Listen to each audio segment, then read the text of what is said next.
Hi student, देखिए मैं आज आपको क्लास 10 का एक लेसन है। First lesson chemical reaction and equation.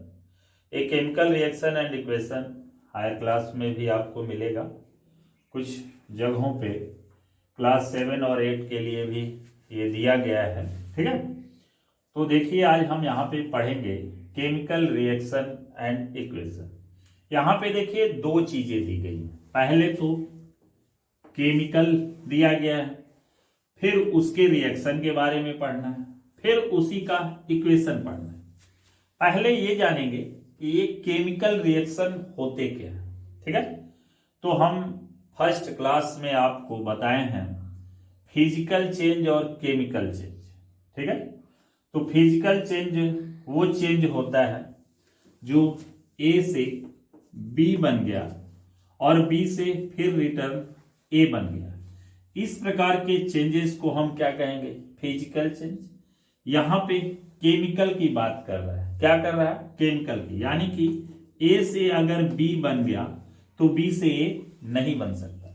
अब इन्हीं चीजों को हमें रिएक्शन के थ्रू जानना है। क्या करना है? रिएक्शन के थ्रू जानना है।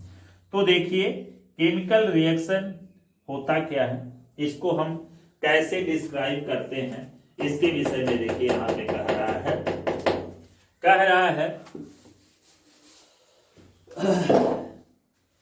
कि केमिकल रिएक्शन। ठीक है, केमिकल रिएक्शन देखिए कोई भी काम केमिकल है भाई, तो ये तो ऑलरेडी बात कह रहा है कि हम किसी भी चीज को फॉरवर्ड तरीके से करते हैं, ए से बी हो जाए, लेकिन बी से रिटर्न फिर ए न बन पाए। तो यहाँ पे रिएक्शन की बात कर रहा है। जैसे आपके बुक में एक दिया है, मैग्नीशियम का एक रिबन है। क्या है? मैग्नीशियम का एक रिबन है। उस रिबन को जब हम बर्न करते हैं, magnesium ribbon is burn in the presence of air. ठीक है, मैग्नीशियम का रिबन है और इस रिबन को हमने क्या किया? बर्न किया। जब बर्न किया तो ये मैग्नीशियम ऑक्साइड में क्या हो गया? चेंज हो गया। तो इसको हम कैसे लिख सकते हैं? जैसे सपोज दैट इस रिएक्शन को हमें लिखना है। ठीक है, ये रिएक्शन हो रहा है, यानी कि दो चीजों का आपस में मेल हो रहा है, दो चीजें मिल रही हैं और आपस में बाद में हमें दोनों चीजों के मिलने से कोई न्यू चीजें क्या हो रही हैं? प्राप्त हो रही हैं। तो उन चीजों को हम क्या कहेंगे? केमिकल रिएक्शन कहेंगे। तो यहाँ पे देखिए मैग्नीशियम रिबन है। ये मैग्नीशियम रिबन को जब हमने बर्न किया, क्या किया? बर्न किया। ठीक है, तो बर्न करने के बाद ये मैग्नीशियम रिबन हमें मैग्नीशियम ऑक्साइड देता है। क्या देता है? मैग्नीशियम ऑक्साइड देता है। तो इन चीजों को हम केमिकल रिएक्शन कहेंगे। इसको अगर लिखना हो तो हम लिख सकते हैं कि magnesium ribbon is born to form a magnesium oxide, यानी कि एक लाइन से ज्यादा। और भी बहुत सारी चीजें हैं जो इसमें हम डाल सकते हैं, तो ये 2-3 लाइन में हो सकती है। अगर इसी को हम सिंबॉलिक रूप में क्या करें? सिंबल के रूप में, जैसे मैग्नीशियम को हम किससे रिप्रेजेंट करते हैं भाई? मैग्नीशियम लिखना हो तो हम बड़े में लिखेंगे MAG या नहीं, ऐसे करके लिखेंगे। लेकिन अगर उसी को लिखना हो सिंबलिक रूप में तो MG को मैग्नीशियम कहते हैं। इज बॉर्न विथ, ठीक है, बर्न करते हैं। तो बर्न जहां पे दिया हो वहां पे, यानी कि बर्न आग से तो ये रिएक्शन करेगा नहीं। रिएक्शन किसके साथ करना है? तो ऑक्सीजन के साथ रिएक्ट करना है। किसके साथ? ऑक्सीजन। तो यहाँ पे जब भी आपको बर्न, कोई चीज बर्न करने की बात कहे तो जाहिर सी बात है कि यहाँ पे आग से कोई रिलेटेड नहीं है। ठीक है, आग से कोई रिलेटेड नहीं है। यहाँ पे ऑक्सीजन की बात कर रहा है, तो मैग्नीशियम ऑक्सीजन के साथ रिएक्ट किया और बनाया क्या भाई? MG। यही बना, यानी कि मैग्नीशियम जब ऑक्सीजन के साथ रिएक्ट किया तो वह मैग्नीशियम ऑक्साइड बना। कोई भी चीज अगर किसी भी चीज के साथ बर्न करता है, यानी ऑक्सीजन के साथ जब उसका रिएक्ट होता है, कोई भी मेटल, भाई ये मेटल है, तो मेटल ऑक्सीजन के साथ जब रिएक्ट किया तो क्या बना दिया? Magnesium oxide. जैसा कि आप मेटल में पढ़े हैं कि कोई भी मेटल ऑक्सीजन के साथ रिएक्ट करता है तो क्या बनाता है? मैग्नीशियम ऑक्साइड या फिर मेटेलिक ऑक्साइड बनाता है। तो यहाँ पे देखिए ये चीजें तो हमें मिल गई। इन चीजों को जब हमने एक सिंबॉलिक के रूप में एक लाइन में जब हम इसको रिप्रेजेंट की तो इसे हमने क्या बोल दिया, इक्वेशन बोल दिया। क्या बोल दिया, इक्वेशन बोल दिया। ठीक है, तो मैग्नीशियम यहाँ पे दे रहा है, मैग्नीशियम ऑक्सीजन के साथ रिएक्ट किया तो मैग्नीशियम ऑक्साइड। अब देखिए होता क्या है केमिकल रिएक्शन और इक्वेशन में। केमिकल रिएक्शन जब हमने लिखा तो उसमें किसी भी प्रकार की कोई त्रुटि नहीं पाई, लेकिन जब इसको हमने इक्वेशन के रूप में लिख दिया, जब इक्वेशन के रूप में लिखा तो यहां पे हमें दो चीजें मिली। क्या चीजें मिली, दो चीजें। इतने सारे ये जो है हमारे लेफ्ट हैंड साइड LHS और इधर राइट हैंड साइड RHS, ये दोनों तरफ पाए गए। तो ये LHS के तरफ के जितनी भी चीजें होती हैं उनको हम रिएक्टेंट कहते हैं। क्या कहते हैं, रिएक्टेंट कहते हैं। और जो राइट हैंड साइड की तरफ जब हमें जो चीजें मिलती हैं उन्हें हम प्रोडक्ट कहते हैं। क्या कहते हैं, प्रोडक्ट कहते हैं। यानी कि यहाँ पे दो चीजें मिली। पहला तो यहाँ पे रिएक्शन जो इन्वॉल्व हो रहा है, जो चीजें एक दूसरे के साथ इन्वॉल्व होती हैं उन्हें हम रिएक्टेंट कहते हैं। ये रिएक्टेंट को लेफ्ट हैंड साइड की तरफ लिखते हैं।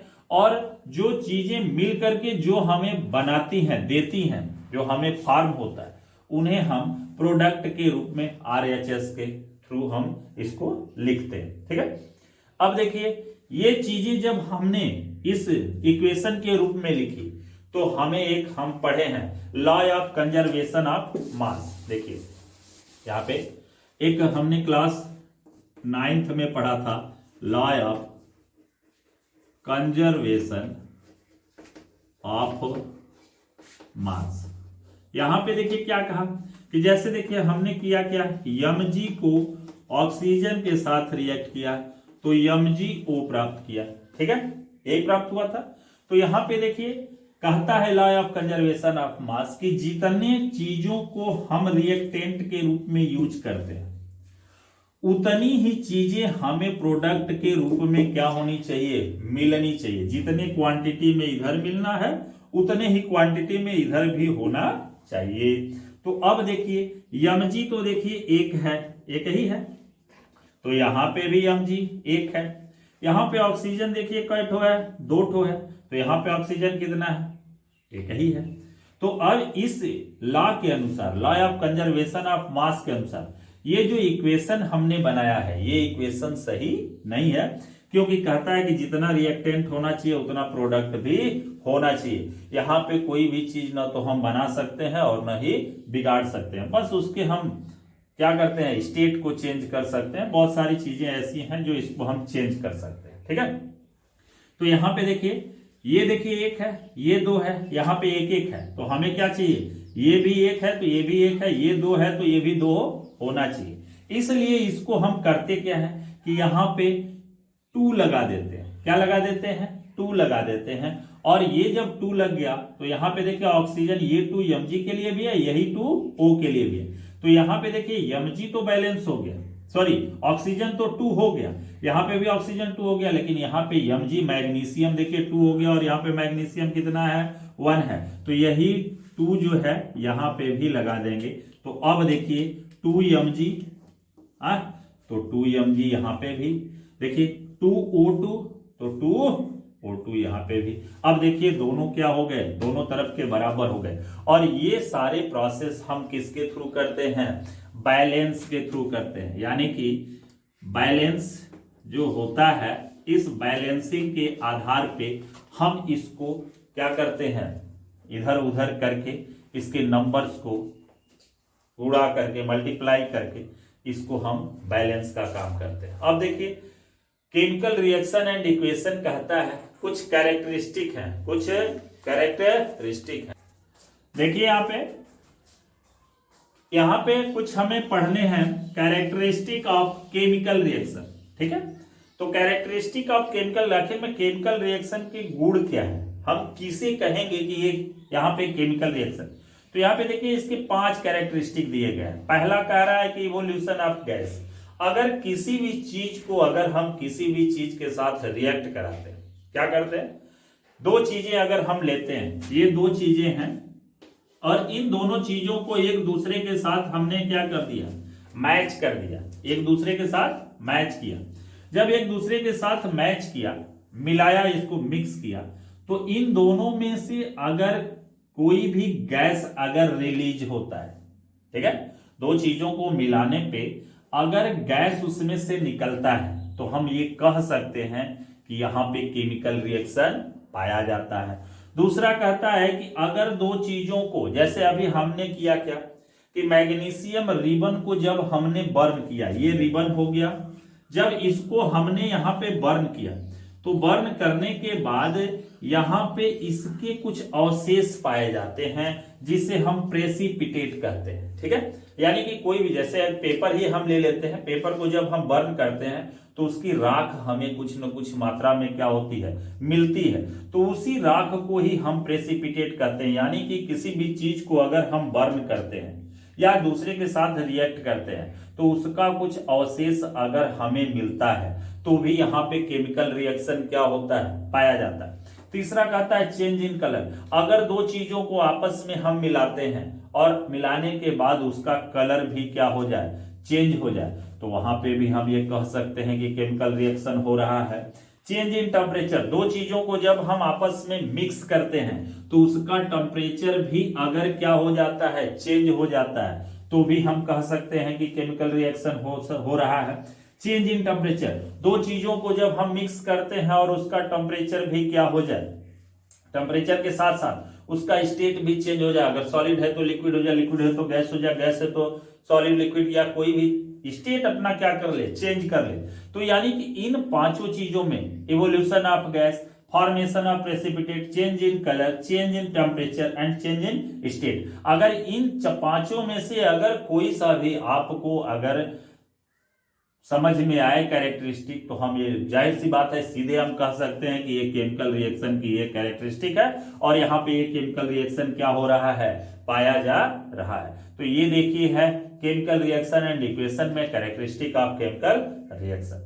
ये केमिकल रिएक्शन इस प्रकार से है।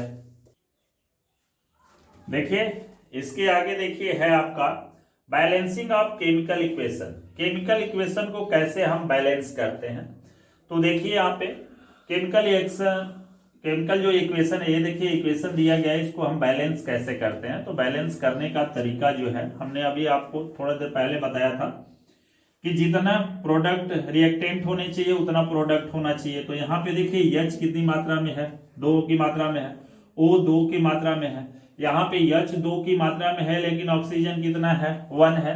यहाँ पे भी ऑक्सीजन क्या होना चाहिए, 2 होना चाहिए। देखिए यहाँ पे 2 है तो यहाँ पे भी 2 होना चाहिए। अब देखिए है क्या कि यहाँ पे देखिए हम 2 करेंगे, 2 ऑलरेडी है, तो यहाँ पे 2 करने के लिए इसके आगे यहाँ पे 2 नहीं बढ़ाएंगे, कहां बढ़ाएंगे, इसके आगे 2 बढ़ाएंगे, ठीक है।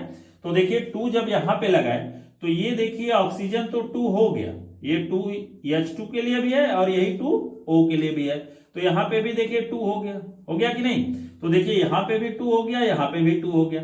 अब H देखिए कट है, H देखिए 2 था और यहाँ पे क्या हो गया, 2 और हो गया, ये वाला भी, तो यहाँ पे 4 हो गया। और यहाँ पे देखिए H कितना है, 2 ही है, तो यहाँ पे भी 2 अगर कर दे तो इस 2 को करने के लिए यहाँ पे 2 लगा देंगे, तो देखिए यहाँ पे इसे बैलेंस हो गया कि नहीं हो गया। देखिए H 4 O 2 फिर H देखिए यहाँ पे भी 4 और O 2, तो देखिए जितना इधर था उतना इधर मिल गया, जितना रिएक्टेंट उतना प्रोडक्ट, तो ये बैलेंस हो गया। दूसरा देखिए कह रहा है कि C, यहाँ पे देखिए 3 चीजें दी गई हैं, C भी है, C कितना है, 1 है, H कितना है, 4 है, O कितना है, 2 है, ठीक है। यहाँ पे देखिए C कितना है, 1 है, ठीक, O कितना है, तो देखिए यहाँ पे 2 और 1 3 है, तो यहाँ पे देखिए O बराबर क्या हो गया, 2 यहाँ पे और 1 यहाँ पे, और H देखिए 2 है कि नहीं। अब देखिए यहाँ पे ऑक्सीजन जो है कितना है, 2 है और यहाँ पे 3 है, तो यहाँ पे 2 बढ़ा दें, देखिए 2 बढ़ा दिए तो यहाँ पे देखिए कितना हो गया, 2 ये और 2 ये 4 हो गया, और यहाँ पे ऑक्सीजन कितना है, 2 है, तो यहाँ पे भी देखिए 2 बढ़ा देंगे, देखिए हो गया, ठीक है। अब देखिए कार्बन 1 हाइड्रोजन 4, तो हाइड्रोजन देखिए 2 बढ़ा था तो 2 2 जा 4, यहाँ पे भी देखिए 2 कर देंगे, 2 2 जा 4 हो गया। यहाँ पे देखिए ऑक्सीजन कितना है, 2 2 जा 4, और यहाँ पे भी ऑक्सीजन देखिए 2A और 2A 4, देखिए ये भी बैलेंस हो गया। अभी देखिए एक और हम आपको बताते हैं, ग्लूकोज का नाम आपने सुना होगा C6H12O6 हो गया प्लस O2। ये हमारा रेस्पिरेशन प्रोसेस है, ठीक है। तो रेस्पिरेशन प्रोसेस में ग्लूकोज के साथ जब ऑक्सीजन मिलता है तो यहाँ पे आपका कार्बन डाइऑक्साइड CO2 और प्लस H2O, देखिए हो गया। अब इनको देखिए हमें बैलेंस करना है। देखिए C कितना है 6 है, H12 है, तो C देखिए 6 है, यहाँ पे C देखिए एक ही है, तो इसको पूरा करने के लिए यहाँ पे 6 लगा देंगे, देखिए 6 हो गया, ठीक। तो C6 फिर H12 है, तो H12 देखिए H कहाँ है यहाँ पे, ठीक है, तो H2 ही है, 12 करना है तो यहाँ पे भी 6 जोड़ देंगे, तो देखिए H12 हो गया। O देखिए कितना है, O देखिए यहाँ पे 6 और यहाँ पे 2 8 ना, और यहाँ पे O देखिए 6 दूनी 12 और यहाँ पे देखिए 6 18, तो यहाँ पे 6 कर देंगे तो यहाँ पे देखिए हो जाएगा, देखिए 6 दूनी 12 हो, 6 दूनी 6 यहाँ पे और 6 दूनी 12, तो 12 6 18 इधर हो गया, 6 दूनी 12 6 18। H देखिए 12 है तो H भी देखिए 12 है, C देखिए 6 है तो C भी देखिए 6 है। इस प्रकार से इसको हम इधर उधर नंबर जोड़ के इसको हम क्या करते हैं, इस प्रकार से इसको हम बैलेंस करने का काम करते हैं। जितनी मात्रा में इधर होना चाहिए उतनी ही मात्रा में इधर होना चाहिए।